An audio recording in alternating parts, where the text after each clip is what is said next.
nous voilà partis dans un monde, effectivement, c'est un cliché maintenant d'une immense banalité, qui serait devenu plus inattendu qu'il ne l'était. Ça se discute. Enfin, ce qui est sûr, c'est que ces derniers temps, ces 2-3 dernières années, vous voyez, on a été un poil bousculé. On ne va pas dire le contraire. Ça serait... Alors quand on a été bousculé, ça a soufflé. Il y a eu vraiment la marée haute a été parfois un peu agressive et on a eu le sentiment de naviguer par très gros temps. Bon, dans le fond, est-ce qu'il en a été autrement dans le passé? On ne saura pas vraiment. Une chose est sûre aujourd'hui, c'est que beaucoup de gens, dans toutes les sphères de la société, dans le monde de l'entreprise, dans le monde du social, je n'ose même pas parler du monde politique en ce moment, enfin bon, il y a des petites interrogations sur ne serait-ce ce qui va se passer la semaine prochaine. C'est-à-dire que notre rapport à l'anticipation de court terme a elle-même été un petit peu perturbé. On est des hommes et des femmes de la modernité, on sait pertinemment que le long terme restera mystérieux, mais enfin quand même, le court terme, on avait l'habitude de le maîtriser à peu près. C'est un petit peu terminé. Alors, est-ce que c'est joyeux, c'est triste Ce qui est sûr, c'est que c'est intéressant. Alors, ça c'est très intéressant. Puissiez-vous vivre des temps intéressants. Célèbre maxime du XIIe siècle, venant de la Chine classique, et qui nous a été ramenée par des missionnaires jésuites à la fin du XIXe. Pour nous, encore une fois, hommes et femmes de la modernité, puissiez-vous vivre des temps intéressants, c'est par définition quelque chose de positif. On préfère vivre des temps intéressants que des temps ennuyeux.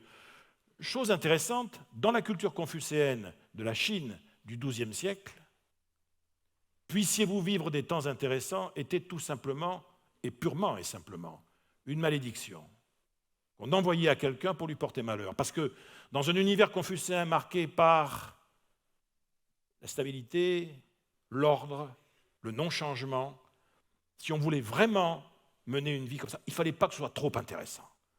Parce que quand la vie devient trop intéressante, il y a des problèmes. Voilà. D'ailleurs, écoutez, franchement, moi je trouve que l'actualité depuis 2 ans, depuis 3-4 mois et depuis une semaine, dans le fond, c'est intéressant. Est-ce que c'est cool? Ah ben non. Ah non, c'est pas cool du tout. Bon. Mais on ne peut pas dire que ce n'est pas intéressant. Il se passe des choses, quoi.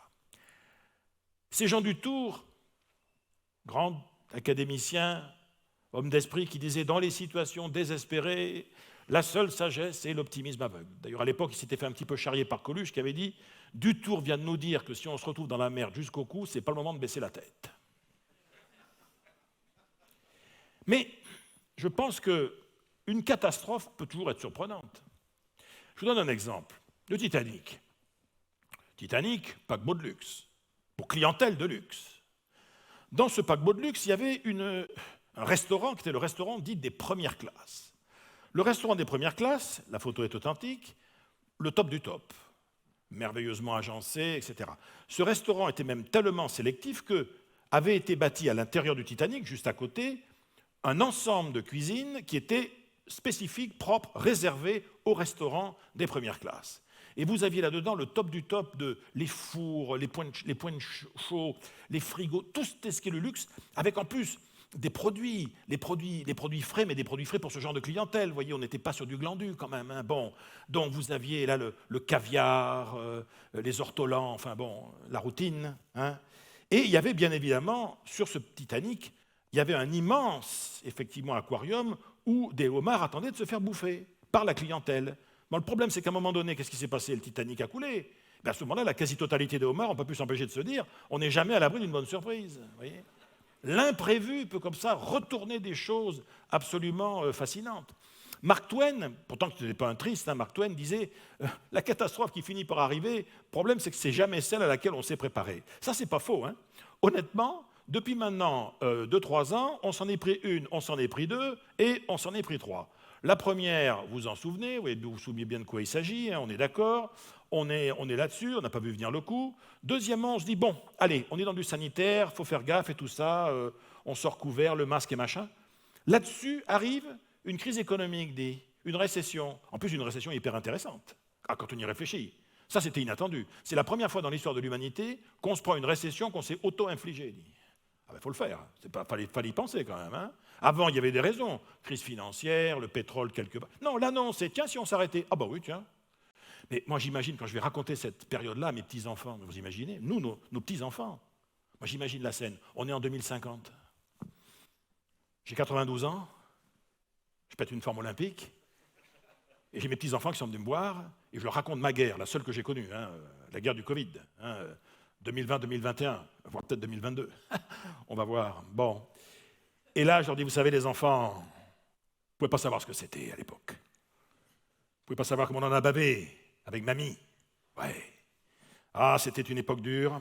Quand vous pensez, vous ne pouvez pas savoir, vous, mais à l'époque, il y a eu des moments où on ne pouvait même plus sortir de chez soi. Hein. Pour sortir de chez soi, il fallait une autorisation. Oh, papy, mais c'est dingue ça. Mais qu'est-ce qui te l'a donné? Ben moi. Comment ça? Oui. Pour sortir de la maison avec mamie, il fallait qu'on s'autorise. Mais si par hasard tu sortais sans t'autoriser, ah ben tu avais une prune, 135 € à l'époque, absolument.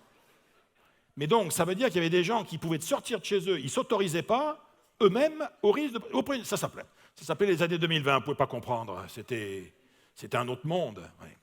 On sortait à peine de ce truc-là, et tout d'un coup, il y a 4 mois, bing, terminé. Voilà. Et on s'en prend une troisième. Au bout d'un moment, on dit, mais on n'arrive plus à prévoir quoi que ce soit, quoi. Alors, allez, on va être optimiste. On va partir du principe, quasiment mathématique, que vous et moi, nous n'avons jamais été aussi près de la fin de ce bazar. Voilà, ça c'est inattaquable comme argument. Et on va voir ce qu'on peut en faire. Parce que le problème de l'avenir, c'est que nous tous ici, ça nous passionne, quoi. Alors ceux qui disent, oui mais non, moi cher ami, moi l'avenir, je me suis réconcilié avec l'avenir, je vis uniquement dans le temps présent. Oui, bon, ça va, mais enfin ça c'est un truc de... C'est un luxe de rentier, ça, et encore de rentier d'avant, parce que le rentier d'actuel, il ferait mieux de s'intéresser à l'avenir, à mon avis. Enfin, ça, c'est un autre problème. Vous voyez, Woody Allen disait, l'avenir, c'est la seule chose qui m'intéresse, parce que je compte bien y passer les prochaines années. Voilà. Et d'ailleurs, vous-même, imaginez vous avez tous là une petite balance, vous voyez, à l'ancienne, et je vous dis, mesdames, messieurs, sur un des plateaux de la balance, je vais vous donner le pouvoir de matérialiser le temps que vous passez dans une journée normale à être mentalement orienté sur votre passé. Et sur l'autre côté de la balance, vous allez avoir la capacité de matérialiser le temps que vous passez dans une journée de vie normale à être mentalement orienté sur votre futur. Il n'y a pas photo, hein? Ah ben non. Le temps où on passe à être orienté sur l'avenir mentalement est beaucoup plus important que le temps que l'on passe à penser au passé. Et entre nous, c'est plutôt une bonne nouvelle. Hein? Parce que quand ça s'inverse, franchement, croyez-en un psy, quand ça s'inverse, c'est pas cool. Ah non. Non. Soit ça s'inverse temporairement, et c'est encore à ce jour l'un des premiers symptômes cliniques de la dépression, donc bon, c'est moyen. Et si ça s'inverse définitivement, pour le coup, c'est le premier symptôme clinique de la sénilité. Donc, vous voyez, être obsédé par... Il est sain, dans le fond, d'être obsédé par un avenir qui n'existe pas encore. C'est une espèce d'avatar. On avance, on ne sait pas trop où on va, mais avoir le sentiment qu'on avance et s'intéresser à là où on va, c'est plutôt un signe de bonne santé mentale. Alors bien sûr, on risque de se faire surprendre, on ne sait jamais ce qui nous attend au coin de la rue, ça on s'en doute. Parfois même on avait tout prévu, puis on croit qu'on va y arriver, puis on tombe sur un mur qui n'était pas prévu. Puis vous avez les gens qui vous disent à un moment donné, mais là je ne sais plus où je suis, quoi. Je ne sais pas de quoi demain sera fait. Mais personne ne sait de quoi demain sera fait. La plupart d'entre nous, on croit savoir de quoi demain sera fait. On croit parce qu'on se croit bien informé, parce qu'on croit aux statistiques, parce qu'on croit aux experts, parce que voilà. Mais dans le fond, personne n'a jamais été demain matin. Donc, parler de demain, c'est quand même toujours risqué. Alors bien sûr, vous avez Woody Allen qui vous dit « Moi, j'ai bien l'intention de vivre éternellement, et c'est vrai que jusqu'à présent, tout se passe comme prévu. » Bon. C'est bon, voilà, c'est sympa en soi, mais alors c'est le seul moment plombant de la conférence, je m'en excuse, mais il faut quand même voir les choses comme elles sont. Le temps passe, quoi, mesdames, messieurs. Moi, vous voyez, j'ai 65 printemps au compteur. Ça ne me gêne pas. Mais de fait, comme je dis à mes enfants, ma fille l'autre jour qui me dit « Mais papa, tu ne te reposes pas assez. » Mais je dis « Ma chérie, mais se reposer, c'est un truc de jeune. Vous avez tout votre temps, moi plus. Hein. Donc voilà. Ça veut dire aussi que, comme le temps passe, vous savez, on va prendre un exemple pour bien recadrer le truc. Une belle vie humaine, vous voyez, mais vraiment en pleine forme, quoi. Imaginez, 90 ans, mais alors en pleine forme. Mais il n'empêche que 90 ans, même en pleine forme, ça fait 33 000 jours, quoi. D'accord? OK. Ça fait en fait 788 000 heures, dont un tiers, un quart à dormir. Donc il y a un début, un milieu, une fin. Ouais, c'est à un moment donné. Moi, je crois que c'était Jean-Louis Savant-Schreiber à l'époque qui disait il faut arrêter, si on veut mieux vivre au quotidien, il faut arrêter dans notre vocabulaire au jour le jour, dans la conversation. On supprime une fois pour toutes un mot, le mot temps, et on le remplace par le mot vie. Ça change tout, hein. C'est pas je perds du temps, c'est je perds de la vie. Ah bah oui. Quelqu'un vient vous emmerder dans votre bureau, c'est pas tire-toi, tu me fais perdre mon temps, c'est va-t'en s'il te plaît, là, tu me fais perdre de la vie. Putain, le mec il se barre, il revient plus là pour le coup, vous voyez. Ça s'appelle remettre l'église au milieu du village, vous voyez, c'est un truc c'est fort ça. Tellement voilà, le temps passe, le temps passe, le temps passe, et qu'on le veuille ou non, nous ici, mais tout autour de nous, notre vie, la vôtre, la mienne, c'est qu'une suite ininterrompue de bifurcations. Une vie humaine, c'est des bifurcations. Alors il y a celle qu'on a choisie, ma formation, le lieu où je veux vivre, la personne avec qui je veux créer une famille, on a choisi des trucs. Et puis il y a des bifurcations qu'on n'a pas choisies, on se les est prises, les accidents de la vie, l'entreprise qui nous fait tellement confiance qui un jour nous dit vous n'êtes plus dans le coup, bon, etc. Enfin, voilà la personne qui était l'amour de notre vie, et puis le problème c'est voilà, on a oublié que le concept d'amour éternel était un concept qui avait été inventé à une époque où l'espérance de vie était de 30 ans. Voilà, donc vous voyez, bon, les bifurcations, ça peut être ça. Voilà. Là-dedans, il y en a des heureuses, des malheureuses, mais fondamentalement, il y a des bifurcations qu'on croit qu'on a vu venir, ou qu'on aurait pu voir venir, et il y a les bifurcations qui nous ont prises par surprise. Mais la vie n'est faite que de ça, vous voyez, on est en permanence dans un système de toute direction. Et ce qu'on veut simplement, c'est essayer d'en sortir par le haut. Moi, je suis psychologue social, j'ai accompagné des gens depuis maintenant plus de 30 ans. Je n'ai jamais rencontré quelqu'un qui m'a dit « Monsieur Gabier, vous pourriez m'aider à échouer, s'il vous plaît ?» Je voudrais me planter sur ce coup-là, mais bien. Je voudrais une loose, vous voyez, mais un peu mémorable, un truc un peu de gueule, quoi, hein, qui marquerait les mémoires. Pas du tout. La plupart des gens, ils veulent s'en sortir par le haut. Hein, c'est pas moi qui le dis, c'est André Gide. André Gide, contemporain de Proust, grand romancier du début du siècle dernier, il dit « Un être humain est fait pour suivre sa pente, à condition néanmoins que ce soit en montant. » Ben voilà, c'est clair. Voilà. Donc nous, on est là, nous, dans le réel, si vous voulez, on navigue, qu'est-ce qu'on peut prévoir, pas prévoir, tout ça n'est pas évident. Alors on cherche à prévenir l'avenir, mais depuis la nuit des temps, on cherche à prédire l'avenir. Hein. Alors que toutes les civilisations nous disent « Fais gaffe. Au Japon, pense à l'année prochaine et le démon sourira. » Ah, dans la sagesse yiddish, si tu veux faire rire Dieu aux éclats, parle-lui de tes projets. Voilà. Et on a tout essayé, la divination, les entrailles de poulet, le tarot, les astres. Les prophètes se sont dit « Non, mais attendez, laissez courir. Moi, je peux vous parler du futur, je suis habité par ça. » Mais ça existe encore aujourd'hui. Hein. Des grands dirigeants d'entreprise qui vous disent « Mais 2030, je peux vous en parler, j'en viens. Oh, » Respect, oui. Après, il y a les technos qui sont arrivés, qui ont dit « Non, mais attendez, alors il y a des options, il y a des scénarios, il y a de la recherche opérationnelle, on va faire des prévisions, vous allez voir, on va planifier tout le bazar. » Et puis, il y a vous et moi, quoi. C'est-à-dire qu'on essaye de se débrouiller avec ce qui est, parce qu'on le veuille ou non, on nous demande, la plupart d'entre nous, mais quand je dis « on », c'est nos enfants, nos entreprises, on nous demande, dans le fond, d'être des producteurs de futur, on nous demande d'anticiper, on nous demande une espèce d'injonction, vous voyez, à l'anticipation, comme s'il y avait cas, faucon, etc., mais ce n'est pas si simple. Moi, j'aime beaucoup cette phrase d'Albert Jacquard qui disait « L'avenir, c'est un fleuve dont les berges, hélas, ne sont pas encore tracées. » Donc il va falloir qu'on fasse avec. Alors demain, c'est fait avec quoi demain? On va essayer de trouver les ingrédients de base. D'abord, dans demain, franchement, on est des homo sapiens, on est une espèce pensante, on est une espèce imaginante. Donc déjà, si on veut avoir un avenir, c'est mieux d'avoir des désirs. Alors autour de ça, vous mettez ce que vous voulez, vous appelez ça comme vous voulez, hein, vision, ambition. Mais s'il n'y a pas un désir, vous voyez, si on n'a pas le désir de quelque chose, ça va avoir du mal à se matérialiser. Assez rapidement, il va falloir sortir du désir quand même. Hein. C'est-à-dire que le désir, il va quand même falloir lui donner un truc comme une deadline quand même. Hein. Bon. Et ça s'appelle un but. Donc, je veux dire, on a des désirs et on va créer des buts, mais à la fois individuellement, collectivement. Bon. Et puis, une fois qu'on va avoir élaboré des buts, là, attention, la modernité revient en force. Comme en fait, la prière, si vous voulez, a une efficacité qui est... on peut débattre quoi, sur le truc. Il a fallu qu'on trouve une alternative à la prière. Et on a cru qu'on allait trouver une alternative à la prière grâce à la modernité, et on a inventé des plans d'action. Voilà. Simplement, la question, c'est de se dire, est-ce qu'un plan d'action n'est pas en fait l'ultime avatar de la pensée magique, hein?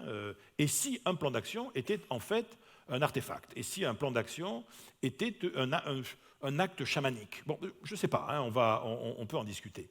Mais effectivement, voilà, un plan d'action, dans le fond, au départ, c'est ça. Hein, c'est-à-dire qu'il y a une institution, un individu, un État, peu importe, qui pose quelque chose dans le futur, d'accord?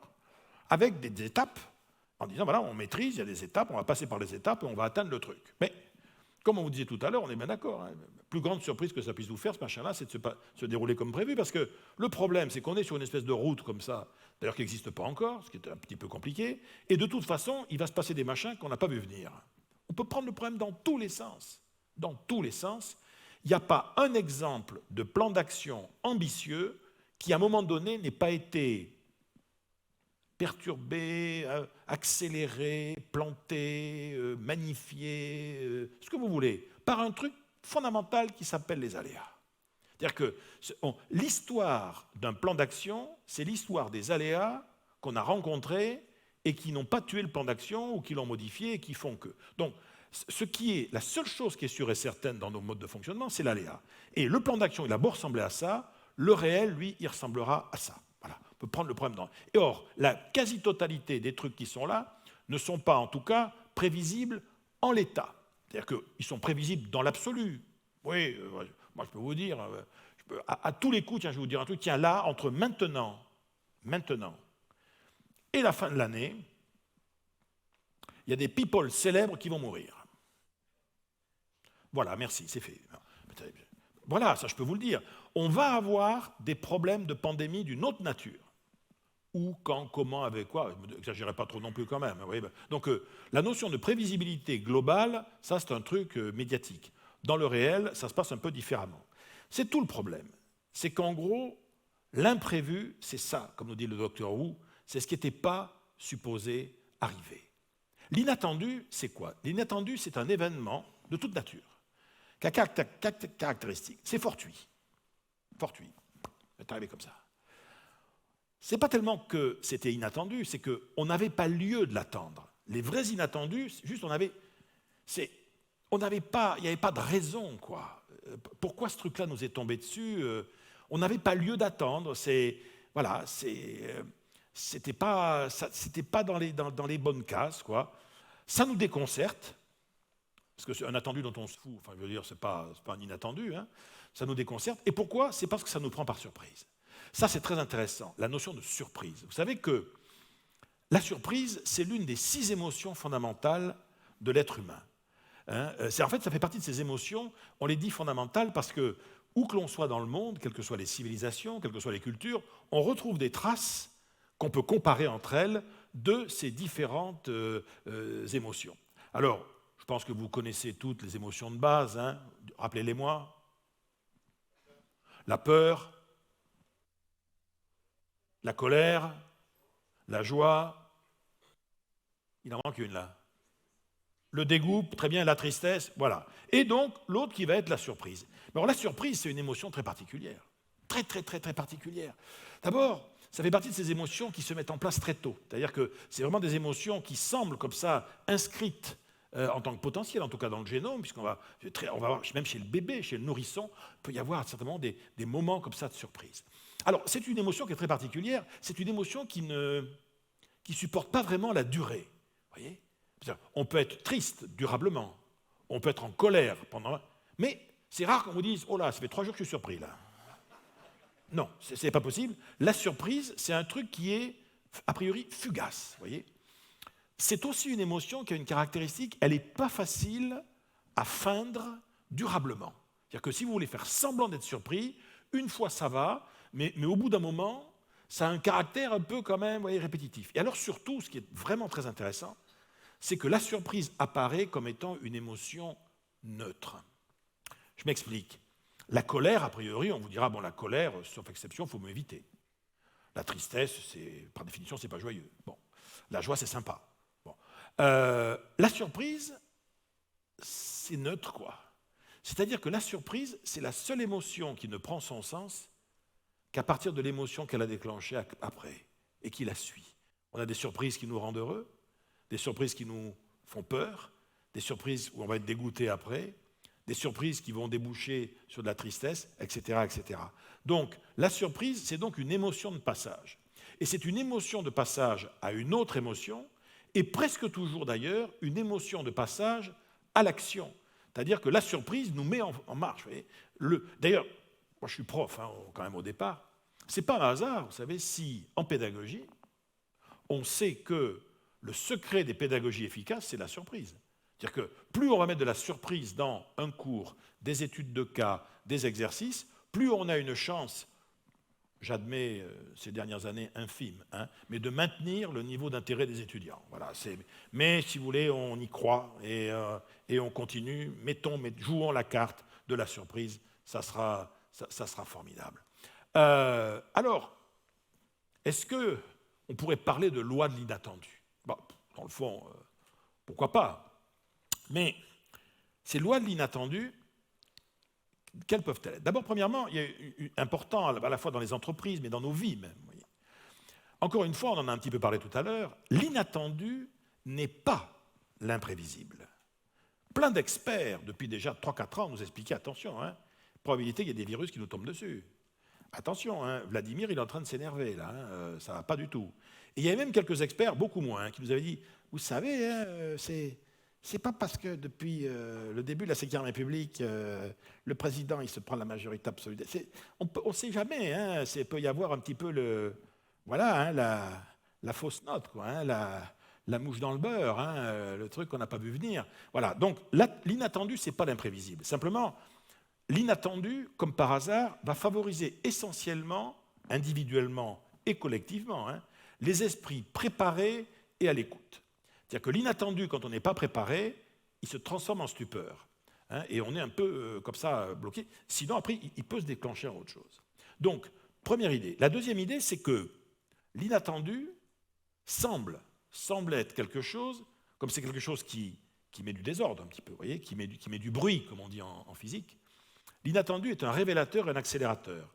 Ça signifie qu'on pourrait émettre l'hypothèse que derrière tout inattendu, mais quel qu'il soit, dans ma vie privée, ma vie sociale, ma vie professionnelle, dans le monde des organisations, tout inattendu propose un sens qu'il va falloir découvrir. Comme si tout inattendu devait être pensé collectivement ou individuellement comme une énigme qu'il va falloir décoder. Une possibilité en gestation.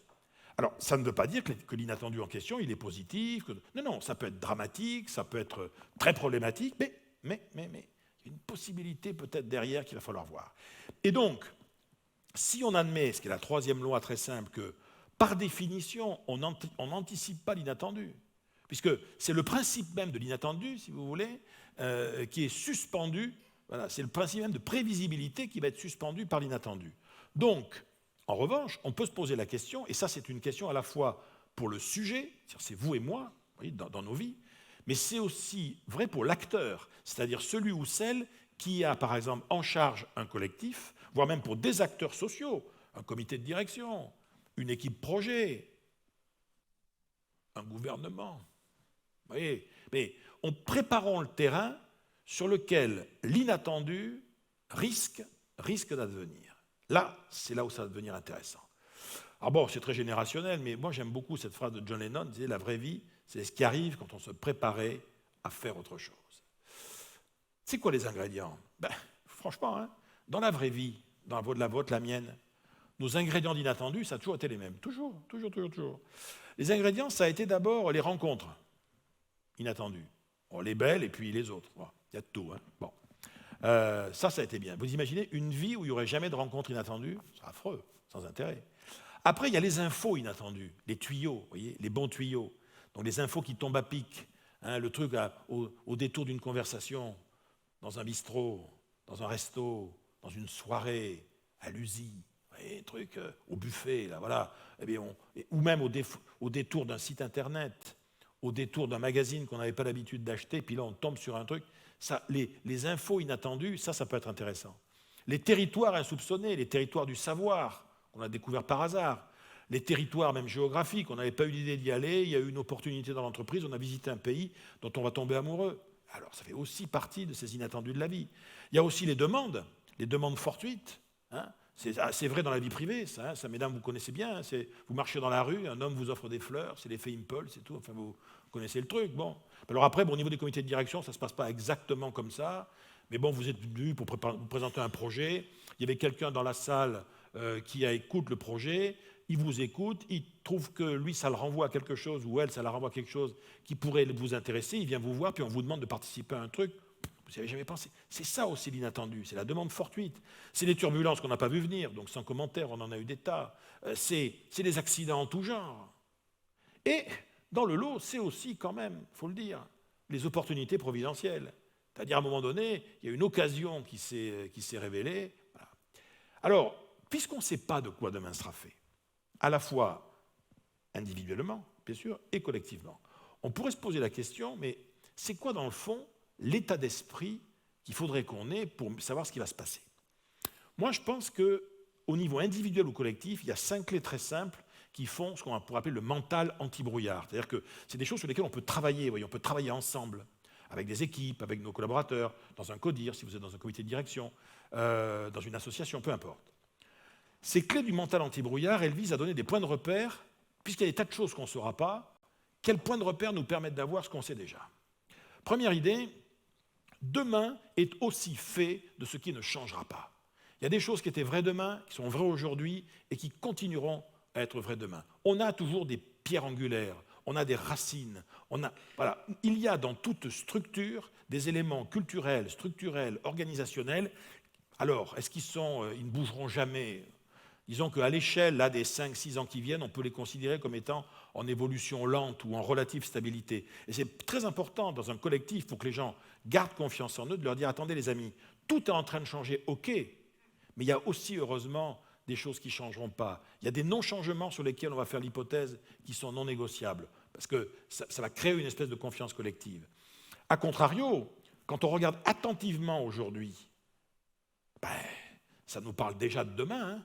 Ça s'appelle les tendances, ça s'appelle les signaux faibles, ça s'appelle aussi des fois notre intuition qui nous parle déjà de ce que demain pourrait être. Et c'est intéressant de prendre un collectif, des acteurs sociaux réels, on dit voilà, mesdames, messieurs, chers amis, parlons de votre vécu aujourd'hui, en quoi est-ce que vous vivez aujourd'hui sur le terrain, avec les clients, avec les concurrents, avec les administrations, les pouvoirs publics, en quoi est-ce que vous voyez venir des trucs? Est-ce que ça se passera comme ça? On ne sait pas, mais c'est intéressant quand même de récupérer cette information. Ensuite, il faut bien comprendre que, ça c'est Clémenceau qui disait j'ai l'esprit ouvert, mais ça ne veut pas dire qu'il est ouvert à tous les vents. Hein. Et Jules Renard, lui, dans son journal, disait en matière de littérature, on peut me faire confiance, j'ai des dégoûts très sûrs. Bon. Mais là, c'est un peu pareil. Hein. Je suis désolé, on a le droit de dire non collectivement à un certain nombre de choses. Et oui, mais alors, oui, mais ça ne sert à rien, si par hasard ça arrive. Non, mais justement, il vaut mieux savoir ce qu'on ne veut pas et qu'on soit clair entre nous sur les scénarios dont on ne veut pas entendre parler dans l'avenir, quitte d'ailleurs à se poser la question, attention, si par malheur ça arrive, qu'est-ce qu'on fait? Parce que vous savez, moi j'ai accompagné des équipes de direction pendant quand même pas mal d'années, je ne connais pas de meilleure question pour souder une équipe de dirigeants que de les faire réfléchir ensemble sur qu'est-ce qu'on fait si ça tourne mal. J'en parlais à Macron d'ailleurs, là hier soir, voilà, hein, vous voyez, c'est ça. On a le droit d'exclure des trucs en disant qu'est-ce qu'on fait si par hasard ça arrive. Ensuite, qu'on le veuille ou non, voilà, l'aléa, il fera partie, c'est la figure imposée.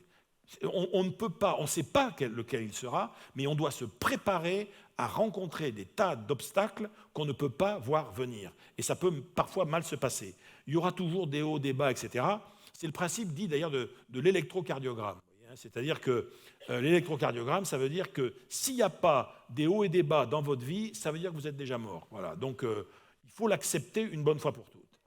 Et donc enfin, ça c'est la clé numéro 5, elle est très importante à la fois dans la vie personnelle, et c'est face à l'inattendu, dans le fond, on est souvent beaucoup plus libre qu'on le croit. Parce que l'inattendu peut bousculer le projet. Mais est-ce que l'inattendu bouscule toujours nos marges de manœuvre, nos marges d'action, nos options? Non, au contraire, parfois l'inattendu peut nous en créer d'autres, voire nous les révéler, voire nous les réveiller, c'est autre chose, bien sûr. Alors, à partir de là, si vous voulez, le principe est simple. La vie, d'une façon générale, c'est pas ce qui va vous arriver. Non. La vie, c'est ce que vous allez faire, tout comme moi, avec ce qui va nous arriver. Mais c'est d'abord, c'est une action. Hein, on rentre en action sur le réel. Et je pense qu'il est important de réapprendre, et j'emploie le mot à dessein, à aimer à aimer l'inattendu. Pourquoi? Parce qu'on est dans une société qui n'aime pas des masses. L'inattendu, l'imprévu, quelque part, s'il y a l'attendu et l'imprévu, c'est qu'il y a quand même quelqu'un qui s'est planté sur la prévision. Voilà, hein. Les experts nous ont menti. C'est pas possible. Or non, il faut à un moment donné accepter ça. Et quand je dis aimer, c'est vraiment au sens de Spinoza. Hein. Je rappelle quand même la définition de l'amour selon Spinoza. L'amour, c'est de la joie, c'est un sentiment de joie accompagné de l'idée d'une cause extérieure. Donc, d'ailleurs, c'est neutre. Moi, j'aime mes enfants, mais vraiment, j'aime profondément mes enfants parce que je me réjouis tous les jours du fait qu'ils existent. D'accord? J'aime mon épouse parce que je me réjouis qu'elle existe, même si des fois, un peu, bon, mais je me réjouis quand même qu'elle existe. Voilà. Au global, je me réjouis qu'elle existe. Alors, à côté de ça, j'aime le poulet rôti. Donc, vous voyez, ce n'est pas parce qu'on se réjouit, d'ailleurs, de quelque chose que c'est obligatoirement pour son bien. D'ailleurs, c'est saint Thomas d'Aquin qui le dit. Hein. Il y a 2 types d'amour. Il y a l'amour de bienveillance et l'amour de concupiscence. L'amour de bienveillance, c'est quand j'aime mon prochain ou quelque chose pour son bien à lui. Et l'amour de concupiscence, c'est quand j'aime bien, mais pour mon bien à moi. Voilà. Donc, quand je dis que j'aime le poulet, effectivement, ce n'est pas pour l'amour du poulet. En revanche, l'amour de l'inattendu, c'est ça aussi. C'est se dire, je me réjouis que l'inattendu, à un moment donné, arrive dans ma vie, parce qu'il va sûrement se passer des choses. Alors quoi? Déjà, je pense qu'une première élément de culture que l'on peut mettre en place, vous voyez, avec, entre autres collectivement, mais quand je dis collectivement, c'est à la fois au niveau du groupe social, dans l'entreprise, mais ouais, moi je suis père de famille, je pense qu'au niveau de la famille, vis-à-vis de mes enfants, on a préparer les gens à l'inattendu, c'est déjà leur dire, voilà, les amis ou les enfants, il faut que vous fassiez preuve de vigilance sur les zones de risque et de vulnérabilité.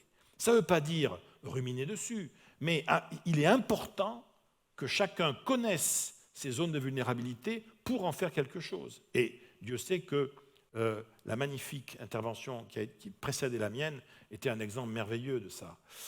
Ça veut dire qu'il faut être attentif, vous voyez, parce que l'idée, c'est de ne pas se faire surprendre. C'est le principe d'étonnement, vous voyez, être en veille permanente pour ne pas se laisser surprendre trop tard. Ça veut dire aussi que même quand on a prévu un truc, il peut toujours y avoir, à un moment donné, quelque chose qui va m'empêcher de conclure le contrat, le machin, etc., de tout ce qu'on veut. La deuxième idée, celle-là, elle est moins dans notre culture, mais nous, on est les rois de l'objectif, vous voyez, l'objectif, le but, etc. Je pense qu'il faut peut-être aujourd'hui, dans un monde, comme on dit, vous connaissez l'histoire, hein, le monde VUCA, c'est le truc, hein, volatile, incertain, complexe, ambigu, etc., programmé en mode ligne de mire. Un objectif, c'est un point qui est posé. Vous voyez. Une ligne de mire, c'est d'abord que la ligne de mire, elle est plutôt chez moi, et elle me permet de voir vers où je veux aller. Alors ça, j'ai trouvé ça inutile de vous dire que Lao Tzu n'a jamais dit ça. Hein. Alors là, je vous mets à l'aise tout de suite. C'est Lao Tzu, mais revu et corrigé par Google, qui vous dit « Ceux qui veulent toujours prendre le contrôle des choses et agir sur elles échoueront purement et simplement ». Alors je dirais, ça peut être un philosophe chinois, ça peut être un président de la République, ça peut être... il y a plein de gens qui peuvent raconter ça, en fait, peu importe. Ce qui compte, en revanche, c'est de dire que pour appâter l'inattendu, il va falloir lui offrir une direction. On l'appelle comme on veut, mais donner une direction, c'est effectivement nourrir presque l'esprit collectif, vous voyez, le mental collectif, avec un ensemble de buts possibles, objectifs possibles, pour qu'il se passe quelque chose. Et se préparer, ça n'est en aucun cas tout planifié, bien évidemment. Hein. Moi, j'aime énormément, ça c'est dans son dernier bouquin, Mike Horn, j'avais eu l'occasion d'aller le voir au Grand Rex quand il est venu à Paris, il disait, avant de se mettre en route, il suffit d'avoir 10% de réponses à ces questions. Les 90% restants viennent le long du chemin. Et il rajoute, ceux qui veulent 100% des réponses avant de partir restent sur place. Moi, je peux vous dire, j'ai été pendant des années en charge à l'ESCP, donc dans une école de management, de la filière des jeunes entrepreneurs. On avait des jeunes qui étaient en 3e année et ils voulaient créer leur entreprise. Bon, il y avait une espèce de vrai désir. Vous voyez, et donc, on avait une promo chaque année. On les accompagnait surtout en mentorat, coaching, etc.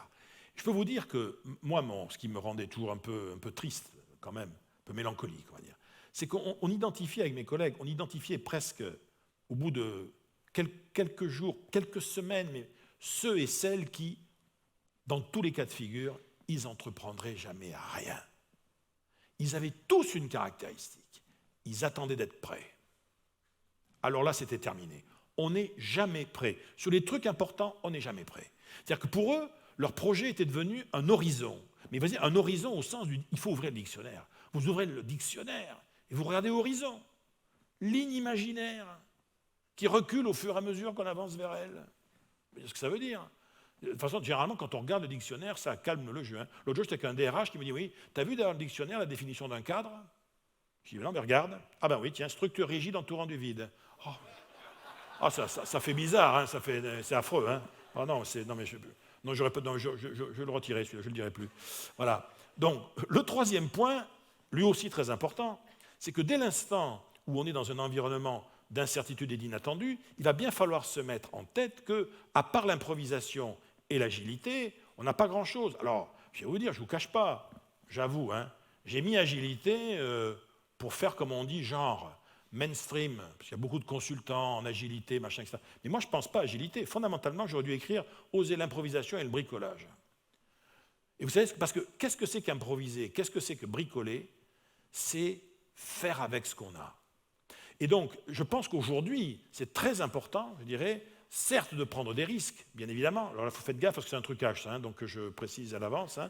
Vous pouvez vous entraîner si vous voulez, mais la bagnole doit être à l'arrêt et décapotable si possible. Voilà. Mais par ailleurs, se tenir prêt à tirer parti des événements imprévus. Je ne sais pas si vous avez déjà eu l'occasion, ça c'est une magnifique métaphore dans le monde pour l'entreprise, d'assister, moi je l'ai fait, c'est toujours encore une fois grâce à mes enfants qui m'ont invité, je suis allé voir des spectacles de ligue d'improvisation. C'est formidable. Je me suis quand même renseigné. C'est quoi un bon improvisateur quand on fait du tas d'improvisation? C'est quelqu'un qui va véritablement, ou quelqu'une qui, à partir d'un sujet dont il ne connaît pas la moindre chose au départ, mais les autres ont le même sujet, tout le monde a été pris par surprise au niveau du sujet, et ils vont devoir ensemble bâtir quelque chose, une histoire. Et quelle est la caractéristique de l'improvisation réussie au théâtre? C'est toujours donc faire avec ce qu'on a, rester en permanence à l'écoute de tout ce que font les autres, ne jamais chercher à forcer dans une direction si les autres ne veulent pas y aller, et quoi que l'autre me donne comme matière première, rebondir dessus, percuter et faire autre chose avec. Je pense que la notion d'improvisation aujourd'hui, ça a toujours été d'ailleurs, vous savez, dans les sciences de gestion, un concept qui a été développé. Le grand théoricien de l'improvisation dans les organisations, c'est Carl Weick. Et c'est vrai qu'on devrait tous relire un peu ce qu'a écrit Carl Weick là-dessus. Et il nous dit, parce que l'improvisation, elle peut être aussi organisationnelle, c'est-à-dire qu'on va se donner le droit collectivement en tant qu'équipe, se donner le droit, dans certaines situations, de se mettre en posture mentale bricolage. Et bricolage signifie, tentons de trouver des solutions, mais elles seront imparfaites, elles seront temporaires, elles seront partielles, mais si on ne fait rien, il ne se passera rien. Donc on tente le coup, vous voyez. L'idée d'ailleurs, c'est très intéressante culturellement. Ça signifie, oublions une bonne fois pour toutes, quand on bricole, on oublie le concept de droit à l'erreur. On le met de côté. Je ne dis pas qu'il n'est pas bien, mais je dis que quand on est en phase d'improvisation, organisationnelle, vitale, etc., le truc de droit à l'erreur, on met de côté. Et on le transforme par son double, qui est le devoir d'essayer. Voilà. Et donc, faire passer aussi un collectif au devoir d'essayer, entre autres quand on a des jeunes, des moins des millénials, vous savez, et puis la queue de comète de la génération Y, c'est quand même un truc qui va être assez intéressant. C'est un vieux maître, un vieux rabbin, je dirais au XVIIIe siècle, qui avait dit cette phrase merveilleuse, il disait « Ne demande pas ton chemin à celui qui le connaît, tu risquerais de ne pas pouvoir t'égarer. » Oui, mais c'est ce que beaucoup de chercheurs admettent, eux aussi, vous voyez. Donc on se balade tous les jours entre ces deux notions. On va improviser d'un côté, on va planifier de l'autre. Et parfois, il faut bien admettre qu'on improvise. Pourquoi? Parce qu'on avait pensé à tout, mais sauf au fait que le plan A allait planter, le plan B allait planter, le plan C allait planter. Il y a des tas de cas de figure où il n'y a aucune des options qui avait été pensée avant. Donc, on va se mettre collectivement là-dedans. Mais ce n'est pas uniquement un problème intellectuel, l'improvisation. C'est aussi presque un problème de droit, vous voyez, de morale, d'éthique. On se met en situation d'inventer au fil de l'eau. Alors celle-là, je l'ai gardée parce que je trouvais merveilleuse. Dans la correspondance générale, Napoléon avait raconté un truc, il disait « il n'y a que deux espèces de plans de campagne, les bons et les mauvais ». Jusque-là, on est d'accord. Mais il rajoute « les bons échouent presque toujours par des circonstances imprévues qui font réussir les mauvais ». Ça nous laisse réfléchir. Je pense que voilà, beaucoup aujourd'hui de chefs d'entreprise, d'hommes politiques, de dirigeants ont intérêt à garder ça en tête. Enfin, dernier point, ou avant-dernier point, ça je trouve ça intéressant. Et si on décidait de changer la donne, vous voyez. C'est comme si l'inattendu, il nous tombait dessus. Ah ben oui. Mais si c'était nous qui tombions sur les autres de façon inattendue, enfin, de façon positive, bien évidemment, vous comprenez, devenir un créateur d'opportunités inattendues pour les autres. Ça, je trouve que c'est un message aujourd'hui dans les organisations qui est très important. L'opportunité, pour moi, c'est une énergie d'époque, vous voyez. C'est une énergie verte, c'est une énergie renouvelable et qui augmente au fur et à mesure qu'on la partage. Soyons en permanence des créateurs d'opportunités. Je trouve que c'est génial, vous voyez, une journée où vous pouvez dire, grâce à moi, il y a 2 personnes qui ne se seraient jamais rencontrées, et grâce à moi, elles ont été en contact. Là, j'étais tombé sur un article, moi, il ne m'intéressait pas trop, mais je connaissais au moins 2 personnes que ça allait passionner. Ça m'a rien coûté, hein. J'ai fait forward et puis je leur ai envoyé. Être un créateur d'opportunités inattendues pour autrui, je trouve que ça crée, vous voyez, une espèce d'atmosphère au fil du temps de réciprocité positive qui n'est pas inintéressante. Cette règle d'or de ce qu'on appelle l'échange de valeurs et d'utilité en psychologie sociale, elle est très simple. Hein. La meilleure façon pour atteindre ses buts dans la vie, c'est d'aider ceux dont on a besoin à atteindre les leurs. Et si on fait ça par surprise, en plus, c'est encore plus rigolo. C'est-à-dire que chaque fois que je fais ça, je sème une graine de réciprocité. Ben, ça ne veut pas dire qu'elle germera. Hein. Ben non. Des fois, elle mourra de sa belle mort. Mais à force de semer des graines de réciprocité, dans le lot, il y en a à un moment donné qui vont germer, c'est-à-dire qu'il y aura un type ou une fille en face, là. Lui ou elle, pour pouvoir atteindre ses objectifs, il aura besoin de m'aider à atteindre les miens. Et le cycle continuera. D'où la vraie question, pour attirer les opportunités inattendues, et si on commençait par en devenir une, hein. Et puis je veux vous dire, ce n'est pas que dans le business, hein, c'est dans tout un tas d'autres univers de la vie que je vous laisse évoquer. Hein. Et enfin, je finirai avec ça. Bien évidemment, on est toujours dans l'idée de saisir le moment favorable. C'est-à-dire que dans l'inattendu, c'est aussi quelque chose qui joue par rapport au rythme. C'est un problème de timing. La notion de timing est très, très, très, très importante. C'est le kairos de la Grèce classique. Cet instant favorable, le momentum, et qui fait que ce qui est en fait était inattendu me crée tout d'un coup un instant favorable d'une autre nature, parce que possibilité, parce que opportunité, parce que ouverture dans le champ des possibles. Lincoln a vu cette phrase merveilleuse, il disait « Des choses peuvent arriver à ceux qui attendent, mais uniquement celles laissées par ceux qui ont déjà foncé. » Alors voilà, on est dans un monde aujourd'hui où on ne sait pas de quoi demain sera fait, on a plein de champs des possibles en face de nous, mais honnêtement, ce qui va vraiment se passer après, à l'autre bout de l'horizon, ça reste et ça restera super, super, super flou. On peut passer tellement de temps à être des observateurs, essayer de comprendre, essayer d'anticiper. Puis à un moment donné, on peut se dire, bon, on va arrêter là, hein, et on va commencer à tenter des coups. C'est-à-dire que là, maintenant, on n'est plus dans le to be or not to be shakespearien, on est dans le to do or not to be contemporain. C'est-à-dire faire ou ne pas être. Agir ou renoncer à devenir celui ou celle ou ceux qu'on aurait pu devenir. On manque 100% des opportunités qu'on ne saisit pas, donc la vraie question, c'est plus pourquoi, c'est plus pourquoi pas, c'est plus pourquoi pas nous, mais c'est pourquoi pas nous maintenant, quoi. Hein, c'est ça, le vrai questionnement est celui-ci. Au bout du compte, j'aurai plein de choix, un certain nombre de ces choix me maintiendront sur une vie ordinaire, mais elle peut être très confortable et très agréable. D'autres m'emmèneront peut-être vers une vie mémorable, même si elle m'a fait sortir, moi et les autres, de nos zones de confort respectives. Ça s'appelle la vraie vie. J'aime beaucoup, moi, Campbell, l'homme qui avait écrit Le héros aux 1000 visages, qui nous disait « Nous devons apprendre à renoncer à la vie que nous avions planifiée, juste afin de vivre la vie qui nous attend. » Et comme quand même, je voulais terminer avec un niveau de spiritualité important, j'ai demandé à Paul Claudel, dans La Passion de Jeanne d'Arc, c'est pas une blague, hein, qui nous dit, dans le fond, voilà, l'heure qui sonne est sonnée. Mesdames, Messieurs, le jour qui passe est passé. La bonne nouvelle, c'est que demain seul reste, et surtout, surtout les après-demain. Merci, et je vous souhaite une bonne route à toutes et à tous.